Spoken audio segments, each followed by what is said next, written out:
Siapa yang selama 1,5 tahun ini punya anak di bawah usia 17 tahun? Apa rasanya umplek-umplekan setiap hari disuruh belajar dari rumah sementara rumahnya nggak ada tempat kecil aja untuk belajar zoom-zooman? Apa yang terjadi kalau ditambah 1,5 tahun lagi? Di sisi lain, kalangan rakyat umumnya, bagaimana rasanya mereka sahabat yang nggak ada internet, nggak ada pulsa, sementara di rumahnya ada 3 orang memerlukan komputer atau gadget atau laptop untuk kerja dan sekolah, tapi tidak memilikinya. Fakta saat ini, biaya sekolah dari rumah ternyata tidak murah. Menjalankan sekolah dari rumah ternyata nggak efektif, dapat ilmu tipis, nggak ada keterampilan lainnya termasuk laboratorium dan kehilangan skill olahraga, kesenian, dan keterampilan sosial lainnya. Bekerja dari rumah malah banyak stresnya, banyak wacana diskusi tok, tetapi tidak ada gerakan nyata. Diskusi doang, eksekusinya kecil, seminar, meeting, belajar online, ngomong doang 1-2 orang, wacana, diskusi.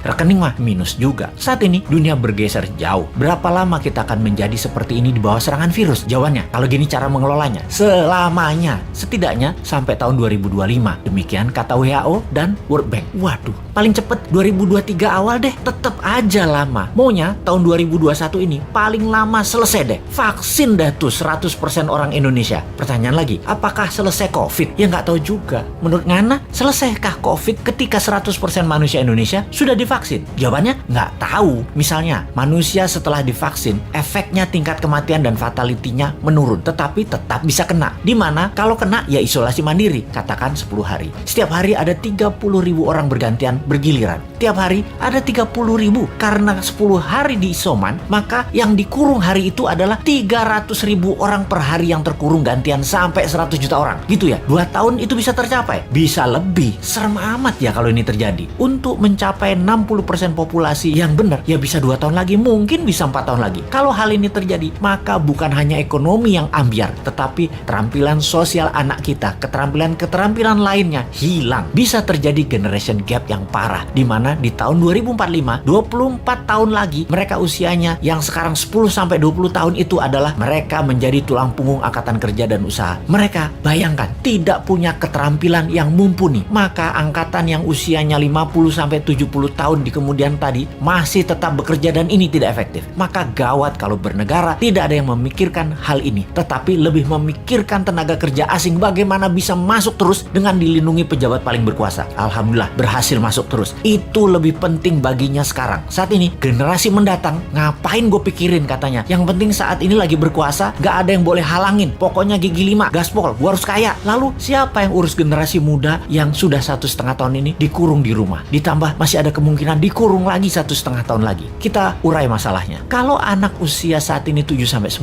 tahun, usia SD, mereka tidak mengerti banyak tentang culture, budaya lokal wisdom. Bayangin, ditambah 1,5 tahun lagi terkurung. Mereka nantinya manusia yang tidak punya budaya. Lalu, remaja usia pancaroba, baru akil balik, usia 11-15 tahun. Mereka adalah manusia lagi cari jati diri. Kematangannya berubah. Dirinya not a girl, but not yet a woman. Menjadi terhambat. Ditambah 1,5 tahun lagi kejiwaan mereka, maka man atau woman tidak paham, tidak akan matang. Sulit menjadikan boy to man. Di usia 16-23 tahun, masa SMA dan kuliah, anak ini adalah masa kreatif dan puncak-puncaknya iseng dan puncak-puncaknya main di usia ini. Kesalahan-kesalahan kecil itu penting untuk modal nanti bersosialisasi di kemudian hari. Tidak banyak mereka bisa lakukan. Mereka masuk generasi yang hilang. Kalau ditambah 1,5 tahun lagi, sekolah mereka tak berketerampilan, tak ada kesempatan di laboratorium, di studio, praktek kerja, keilmuan jalanan atau street smartnya tidak ada. Hampir tidak mungkin membuat mereka berubah from man to gentleman. Ada 40% saat ini dari populasi Indonesia yang usianya saat ini 7-23 tahun. Yang 20 tahun lagi mereka merupakan tulang punggung keluarga, bangsa, negara. Jadi apa mereka ini nantinya? Ada yang mikirin pelindung nikel, mikirin. Yang pasang baliho jualan tahun 2024 itu mikirin. Yang menjabat sekarang mikirin. Kalau bosman, ada tuh bala muda walau kecil, kita berjuang.